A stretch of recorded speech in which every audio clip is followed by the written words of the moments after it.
Welcome back to another episode of Black Girls Texting. It's your girl, Shade. Hey, bitches. It's your girl, Charles Pinky. I didn't know we were singing and I'm not prepared. It's Glenn. Oh, I gotta say it. That was melodic. Welcome back to another episode of Black Girls Texting. This is such an iconic episode you're about to listen to, and I'm joined by the lovely Glenn Bedside Brat and Chelsea Pinky. And I don't know, we're going to get into our Reddit replies, but I also just want to know how everyone's feeling, like anticipating this episode. I'm so excited. I can't wait for you guys to listen to this episode. You've probably seen the episode title by now. So I'm like, they know who it is. Who it is, but we've been holding this for a while and it's just really exciting. And I'm so proud of us. Same. Yeah. Same. I'll just jump in then to my unread reply. I have nothing to leave unread this week. She's feeling blessed and highly favored. I'm replying to the fact that, you know, we've stuck this out and like continued to work and build, and we've been able to interview an icon. And I'm also just replying to, if you've listened to the show consistently, like maybe a month ago or some time ago, I was so miserable. I was just like, just crashing down, and like that's life, right? It ebbs and flows. But I'm just feeling so blessed. I started a new gig. I'll talk more about that on the Patreon. Things are just going so well, like so lovely. Look at you, girl. Completely different tone.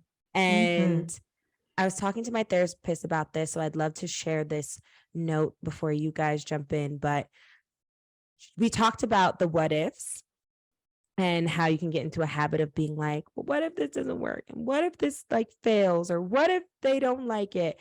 And she was like, what if it does work? Yeah. What if they do like it? What if this, you know, does come to fruition? And it sounds so silly and simple, but like her talking to me about reframing things, and like when you could go down a deep dark hole of like all the terrible things that could happen and the ways you could probably come up with a bajillion awful scenarios. Yeah. What if you turn those into a bajillion positive scenarios? And I really enjoyed that. And so I'm going to start to practice that. And I challenge the listeners to try to put that into practice as well. Yeah, you know, if you're a new listener, you won't know that I stole Sade's therapist, and she gave me that gem recently too. And I've been thinking about it so much. Excuse me? I know, not her peddling the same gems. No, but I have like I have a lot of travel anxiety, and I just got off of a lot of travel this past week, and I just started thinking crazy things are gonna happen. You sure do, girl. Airplanes. How did you even get there? And I was on a ferry for an hour and a half. I was in a car for 2.5 hours. I was like, God, Lord, the roads are slick. What if we don't make it? And then I was like, what if we get there and I have a beautiful time? And you did. Which I did. So I'm gonna reply to. I spent a weekend watching two of my really good friends get married on this tiny little section of Cape Cod called Wellfleet. That is just beautiful. It was just right on the water. It was like the light, the birds, the wind. It was so beautiful. It was crazy. And they asked me to read some poems during their ceremony, which I felt like insanely honored to be able to do that. And that's amazing. It was crazy. I was very nervous the whole time. I just was on edge. And then I just got to soak in like all of the love and positivity. And it was just, I wish I could tell you the vows. I'm going to ask them to print them out. I want to hold them. I want to have their words. Like I want to return to some of the promises they made each other, because it was just so, one thing that I took from it was that they've committed to just be so present with one another all the time. And one of my friends, Laura, who's one of the brides, I'm always so just astounded by her positive outlook on life, and like the way she just brings so much just positive energy. And it just seems like that's coursing between their relationship. And I was looking at that as like something to aspire to. Like I told them after they did their thing, I was like, y'all's love is so inspiring. Like, wow. So yeah. Love that. And nothing to leave on red either. No, can't. How can yeah, you? let's keep it positive. How can we? How can you? I will reply to a random, just like fun weekend. I saw the Gorillas in concert, which Oh, was that's cool and random. it was very random. My friend London, who's from London, is their tour manager, and she like got us tickets and we saw them, and it was wild because it's just like this whole the show was sold out and people were singing the songs word for word and like screaming the whole time. In fact, after they got off stage, they were screaming like, come back on stage, like encore, encore. They came back, did a whole nother set, like a whole nother like hour. Oh, wow. It was wild. That's so I'm like, yeah. So shout out to the Gorillas. I did download some songs, so I'm a newer fan. Wait, they used to have those videos that they were like cartoon characters, right? Yeah. Yeah. I can't remember. There was one I used to like one or two. But like all the backup singers were Black women. A lot of the people in the band were Black. I don't know why in my head it was like a white band, but honestly, most of the people on the stage were Black. Because it was a cartoon, so we didn't know what was going on. We didn't know. We didn't know what was going on because I don't know. It was just about the music. It was just about the music. And then I've got to visit Seattle, which is someplace I have never been to. It's always really fun to go to like a brand new place, and I'll be going back. Like I like Seattle. It was very cute. Saw the Seahawks. So yeah, great weekend. And I also just want to reply to we'll talk more about this on the Patreon, but the woman who reached out to us, who basically reached out to us to coordinate this interview. Shout out to Black women looking out for other Black women. Yes. Holding Black women down. I don't know if she wants to be publicized, so I won't say her name, but yeah, we're just super appreciative, and we're so excited for you all to listen to this episode. Yes. Let's get into it. Jump in. All right, y'all. It's time for the group chat. Every week we highlight a Black girl doing big things, where we give an incredible Black woman her flowers and learn more about her journey. This week, our BGDS needs no introduction. Serena Williams has joined the group chat, and her new children's book, The Adventures of Qai Qai, has been giving us life. It's a children's book, yes, but it's been resonating with us as well. It's all about friendship and believing in yourself. So welcome to the group chat. Thank you. Thank you for having me. We're so honored. The last sentence in the book says, you can do anything. And you chose to dedicate the book to all little girls. Why was this particularly important to you? So yeah, you can do anything. And I think a lot of times people aren't told as much that you can do anything. And definitely girls, all girls aren't told that you can do anything. It's like, you can be a princess and you can do that, but it's like, no, you can really do anything you want. And I think it's important for everyone to hear that message. Absolutely. So in the book, baby girl is preparing for a ballet recital, and she asks, what if I'm not good enough? And we've read about your own journey with perfectionism, and we were curious if this was at all a part of the inspiration or where that sort of theme in the book comes from. So I just feel like it's very important for girls to be curious and to, just to use their imagination. And then when I was thinking about just like a topic for this, I said, wouldn't it be cool if she like used her imagination, because also I was thinking about it in COVID, and like we couldn't leave. And so I had to get really creative with a lot of things. And so for me, it was like, okay, well, it's super loud. Can you guys hear that or no? It's okay. It's okay. Yeah. My daughter is really loud. So I was just thinking that, how do I get creative? And so we were inside a lot in COVID, and this idea came, and I was like, okay, so it'd be cool if she like goes to the closet, or she does this, and she like wears the wardrobe, because I love fashion, and so it's Mhm. like kind of combining all those things into one. Yeah, totally. Definitely. And your career is also a testament about this theme that anything is possible outside of tennis. You've really dabbled in a lot of different ventures, and you've exuded this self-belief and confidence. And sometimes that confidence has bothered some people. Why do you think that is? People are, I think my sister put it best. People are afraid when you can do something and they'll tell you that you can't. And they mistake confidence for something else. And when someone tells you that you can't do something, that's really them saying that you can't do it. They can't do it. And so in other words, they're putting that energy and saying that you can't do it. And no, no, no, no, actually you can't. It's not me. So, Mhm. um, I love Venus said that, and it really resonated with me so much. And I was like, that's like the best thing I've heard. And it's so true. So yeah, I just feel like people, if you want to have confidence, then that's okay to have confidence. It's better to have confidence, and if people don't like it, then not everyone's gonna like you. They get in line. Right. But it's a long line, get in. And so that's just how I make a joke out of it, but that's just how you have to be, and just like be confident, and don't let anyone tell you steal your shine or tell you not to shine. Mhm. I love that. And like you don't, at least from the outside, you don't let people put you in a box, like, yes, tennis player, but you have Serena Ventures, you design. It's just like anything is anything is within your reach. So it's really inspiring. In the book, when baby girl is like doubting herself, Quay Quay tells her, "Don't be scared, best friend. I'm right here with you always."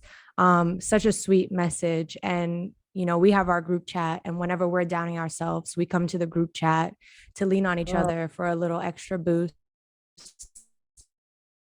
you guys lean Um, on each other when you have like issues like that, yeah, or you feel like a little like a doubt and that yeah. So feeling. Oh, we're that's so wondering if you nice. have like, who's your support system? Do you have a group chat, that you throw in there? I'm not feeling good about this, sis. Give me some encouragement. Um, yeah, I mean, I don't have a group chat that I do that on. I just talk a lot, to my sisters, and I talk a lot to my husband, and um, but I don't, and I'm so not trying to be that person. There's not often I feel doubt, but I'm also just not doing. I'm doing things that I've been doing for years, so it's not like Mhm. I more or less have questions, and I think but doubt is fear, and fear comes. My mom always said fear is the devil, so I Yeah. try not to. Um, I try not to have that doubt. I just try to just believe in myself, and even if I don't, I tell myself that I do, and then yeah, it's weird. I think doubt. Once you doubt, then that's when a lot of other things come through that it could be Mhm. negative and give you negative results. Yeah, I feel that. I mean, that's something I feel like I'm on a confidence journey right now. Yeah. And that's just really powerful to hear. You got to believe it. So, and it's also kind of like I had a friend that told me before that sometimes you got to fake it till you make it in some Mm, ways. Like you just got to believe it and then you can do it. Um, yeah. And be prepared for it, right? Like if right. you have prepared and you are ready, the rest is up to the universe. Exactly. Absolutely. Yeah, I be prepared and don't doubt. Prepared and don't doubt. Switching gears a little bit, but actually on the topic of confidence, Quay Quay is a doll, but very confident, has a lot of energy, has a lot of flavor. And we also noticed that her voice is very distinctly Black. Like there's a moment in the book where it says like she puts her hand on her hips and she's like, girl, you can't doubt yourself. I can't remember the exact line. Um, so we were curious about like the intention behind that, like how you chose to write Quay Quay and representation. We're seeing it visually in the pictures, but even in the ways that she speaks and the way that she shows up. Well, I mean, because Quay Quay kind of had her own personality, right? This Mhm. This had nothing to do, like it just took off, and like she became like this TikTok star and this Instagram star, and like it was weird because that was her voice on TikTok and Instagram.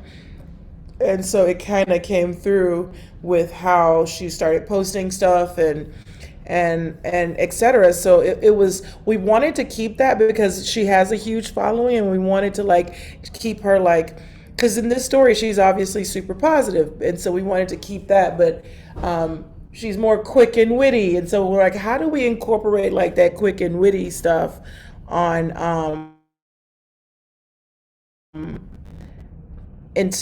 into a book, because it's like, okay, wait, we people laugh, she makes jokes, and she's like, super fun, but how do we incorporate that? And that's okay, so we can do that in the voice on how she replies and stuff like that.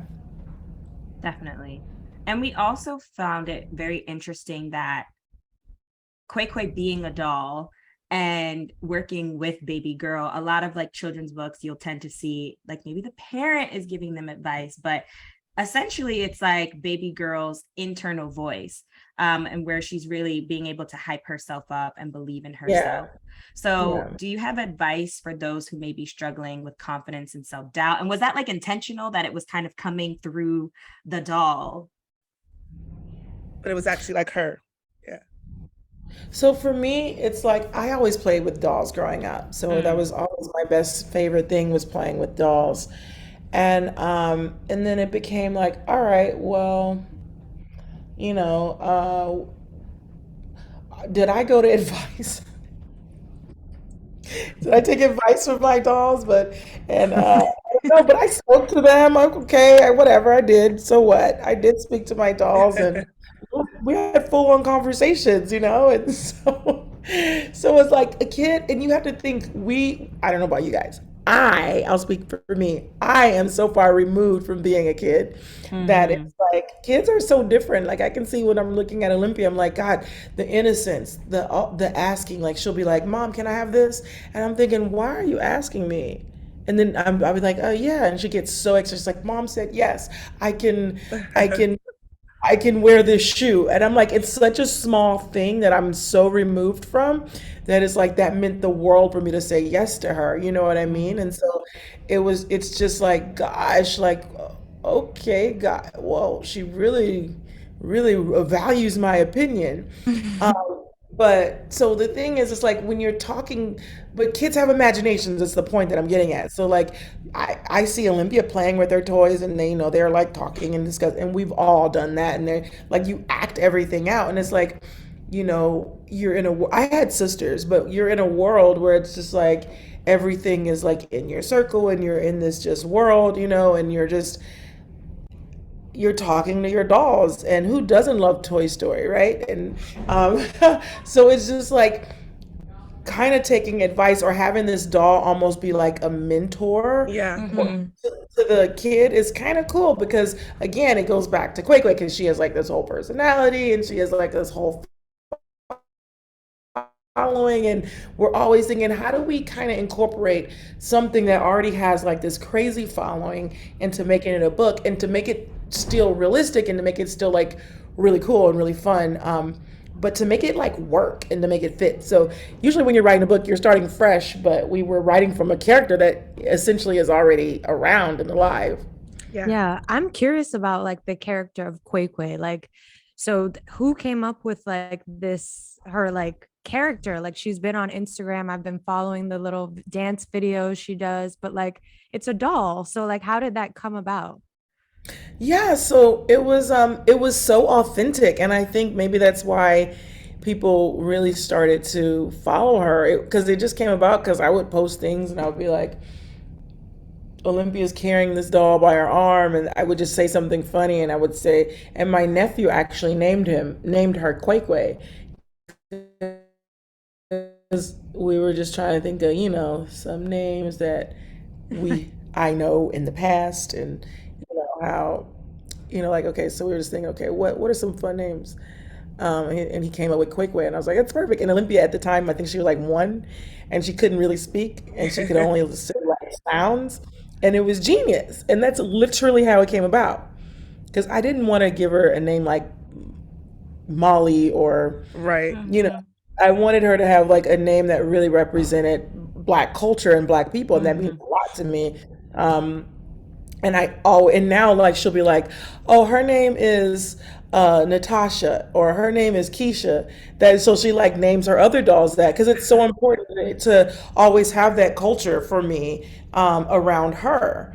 And for her never to forget and to know where she's from. And so anyway, at the time, you know, we were just trying to think of a name. And so anyway, syllables, and it just like, it literally was so authentic that it's nuts. And so then I would just randomly post funny stuff. And then my husband, who is loves businesses and loves starting stuff, he was like, well, this is kind of fun. Let's keep posting. And I would just random stuff. And then, it just got bigger than we ever thought. And next thing I know, we were having meetings for, you know, to keep the story alive. And then I'm like, this is crazy. Is this really happening? I don't have time for this. Like, I have to go play tennis or whatever, you know? And so, but it just took off without, I think the story, because it's authentic and because it's like, we're not trying to get anything out of it, except for, I literally wanted a Black doll, and I wanted Olympia to have a Black doll. And I wanted to find a nice Black doll. I love it Now so people much. can have Black dolls. Yeah. Yeah, I'm being so reminded of this doll I used to carry around as a kid, this little like American Girl doll, Addie. There was like the one Black doll in the range. I I was about tell to you, say, I tore the one? the one Black doll. Right. I tore all of that Yeah. doll's hair out. I was doing so much stuff with that doll, But holding you her by loved the her. arm, by the Wait, did neck. you ever put like a straightening comb to the doll hair or a flat iron? Absolutely. Yes, I did. Now that I think about it, I don't think I've ever done that. Really? Now that I think Really? about Well, good thing, because the hair might melt. Yeah, it, all the hair fell yeah, out. right. I for sure have never done that because we weren't allowed to like straighten our hair when we were younger, and I love that my mom did that. And so yeah, I actually never put a flat iron or a straightening comb to the doll. Quay Something I have Quay to doesn't do. have any hair, so Right, quick, we're fine. quick way's good. Fine there. Just a couple more questions for you, Serena. So we know that you don't plan on putting Olympia in tennis, or you've said that. And in the book, The Adventures of Qai Qai, our protagonist baby girl is a budding ballerina. Is that inspired by real life? Is Olympia showing an interest in ballet? Or why was that the choice? No, I feel like everyone, loves ballet. I love ballet. I'm selfish. I wanted to do it because I love ballet and I wanted to be a ballet dancer. No, but I do love ballet. But I feel like it's just really relatable. I know a lot of, no one ever really, well, a lot of people do go professional, but a lot of girls take it for either class or just to get around other kids, or, sometimes in my case, to get them out of the house for a good 30 minutes, and, and it's fun. And at the end, you get to do a recital. And I remember being young and going to ballet class, and then, there was a recital that we got to do in the end. And that was like, honestly, some of my greatest and best memories. Did I go pro as a ballerina? No, but it's a good chapter in in a lot of little girls' lives. And so I thought it was really important to just, okay, what is the most relatable thing that a lot of girls do, that's also really affordable to do. At least in Florida it is. It's like $15. So I'm like, okay. I don't know how it is, so I can't really say that. But that, because coming from tennis was crazy expensive. So Right. it's like, to do a ballet class, it was way more affordable than to like play tennis. So yeah, and I just felt like that was something that everyone could relate to, and yeah, and I like to dance. It's fun. Yeah, totally. I was definitely into that. ballet as a kid too. So I feel Yeah, you. my niece is like a little budding ballerina herself. Can't wait to like give her this book. And there's the Vogue article that everyone is talking about that you wrote, where you expressed that you're evolving away from tennis, and you plan on continuing your path in motherhood and having more children. Why is motherhood such an important role for you? And what do you think is most important about being a mom? Um, I think the most important thing about being a mom is doing the best you can and understanding your situation.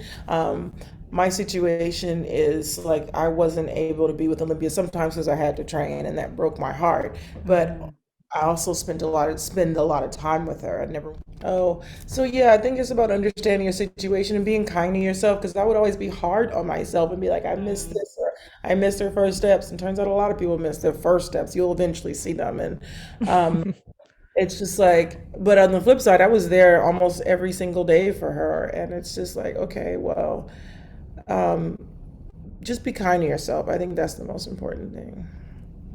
Give yourself Yeah. grace. Yeah, and I think a lot of mothers can probably relate to that, especially working moms, Yep. because you feel like you can't be involved in everything, but how amazing is it going to be that she'll look back and see all of the things that her mom did and accomplished. Yeah. Hmm. But So it's it's hard amazing. to like see that when you're in the moment and you know that and people tell you that. Your group tells you that or my friends and my sister tells me that, but it's just like I know, but I know. it's like the now, it's like the instant gratification, you know what I mean? And it's like you know that, but it's hard to get there. And it's like, yeah. Yeah, for sure. Hello. Hi. Welcome. Welcome. Oh my gosh. Okay, y'all. So this is not just one interview. We've got another Black girl doing stuff. We are joined now by Yesenia Moises. She's an incredibly talented illustrator and is the illustrator behind the Adventures of Qai Qai. And we just wanted to talk more with you and Serena, learn more about the book. It was really amazing to see that your work highlights people of color, and something that is so important is the hair, and you capture the beauty of our hair so well. So I'd love to learn more about how you went about creating this character and collaborating with Serena. And I know I just threw you into the fire. So hello, welcome. Welcome. No worries, no worries. Um, so the character of Baby Girl, I'm assuming you're talking about? Yeah, let's Yes. talk about baby girl. Okay. She's the one with the hair. Because we're Yes. just I mean, saying like, Qai Qai has the none. mom in the story has hair too. Yep. This True. is true. And the dad. There were layers. There were layers, but you get the coils like on point. So Yeah. I'd love to learn more about like some of that work and how you all thought about like bringing this vision to life. Well, I normally in a lot of my artwork, I tend to go for like really fantastical takes on Black hair, really big, really dramatic in ways that I find to be inspiring. But for this book, the depiction of Baby Girl, I wanted to make sure that it was a hairstyle that had some of that magical allure to it, but also be something that is easy for little girls to make and with their own hair, regardless of how long it is. I wanted it to be really accessible, but still have some fantastical elements to it, like with the way I depict the hair, using different colors and whatnot. Like even if it's brown, it's full of lots of like yellows and pinks and purples, just to add something more to it. Absolutely. Yeah, I love that. Glenn and I were both preschool teachers, actually. Oh, sorry, what'd you say? I was saying I really wanted to say that I really wanted to try the hairstyle myself. No, literally.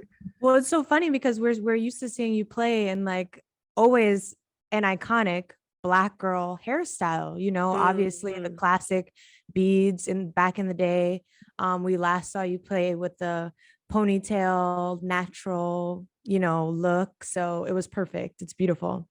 But Glenn and I, we both were preschool teachers, and we know children's imaginations are like one of the most fun, beautiful things that there are. Um, I'm curious to know how Olympia has been reacting to like her doll essentially coming to life, both on Instagram, but also like in this book. Like it's just like it's a doll, but she gets to see it come to life. How has she reacted to all of this? So she's been excited, and you know what? She was like, "Mom," because she thinks it's her, and I'm like, "No, it's not you." really thinks it is, and then it's just like it's funny, and she thinks everything is me, and then she's like, oh, and is that's dad, and I'm like, that's not daddy, and that's, but as I don't want her to get full of herself and say like, this is a book about me anyway. So I mean, it's heavily inspired, obviously, but I'm just like, no, because you're not that old yet. See, this girl's bigger than you and stuff, and so she's obsessed, and and I read it to her, and she's like, can you read me the story again? And it's really nice. I love that. That's so beautiful. Yeah, I love that. Yeah. So, I mean, are there going to be more adventures with Qai Qai? Like, Are you asking me both of that? you, are we going to get the Adventures of Qai Qai doing something else? Like, I'm seeing Qai Qai going underwater. Qai Qai goes to the moon. She could go anywhere. Just do one, right? You know, like Qai Qai. Qai Qai could go to the beach too. Like that's a thing.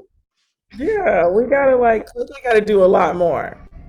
Okay, so we're getting more Adventures of Qai Qai. So exciting. Just a couple more questions, I guess, about like the aesthetic of the book. Yesenia, we noticed that there's lots of pinks and purples in the book, and we know that purple is one of Serena's favorite colors. Was it an initial choice to happily lean into the feminine in the illustrations? Well, a lot of my artwork is definitely more on the feminine side, and I aim to have a bit more of a whimsical take on the real world if I'm depicting the real world. But yeah, like if I'm thinking of a scene with like a room, like it's a lot more interesting if there's like more pinks and purples. Like it adds something to it that if I had just gone with like, oh well, like the wall's cream color or it's like a yellow and that's kind of it, and like you have all the stuff here, like it's cool, but you can have so much more fun with color. And that's what I try to do in a lot of my artwork, to try and bring a lot of fun, a lot of fantasy, even in regular, ordinary, everyday settings. Totally. We see that happen in the book for sure. Well, thank you so much to both of you for joining us. This has been such an honor and an amazing conversation. And we are definitely going to tell our group chat and our followers and beyond to check out The Adventures of Qai Qai. I'm following along for all her adventures. I know. My niece is hype. I can't wait to read it to her. Take care, Thank you. everyone. All right. Thank So you. much. Bye. Bye. Bye. What would you do? And I think All right. Y'all, we just talked to Serena Williams. There is no what would you do. What would you do if you just talk to Serena Williams? Have a breakdown, freak out, and yeah, and soak it all in. So we are going to soak it all in. We hope that you've loved this episode. Chelsea, do you want to tell the people? Yes, Glenn? So I was just going to say, for some people that this might be your first time ever hearing of us, we just recommend that you go back. Again, we are Black Girls Texting. We're all about the sanctity of the group chat. The conversations you have with your girls and your peoples can range from talking to icons to talking about love and career and politics and pop culture. So stick with us for this ride. As you can see, we will take you places. And All right. Pick us out.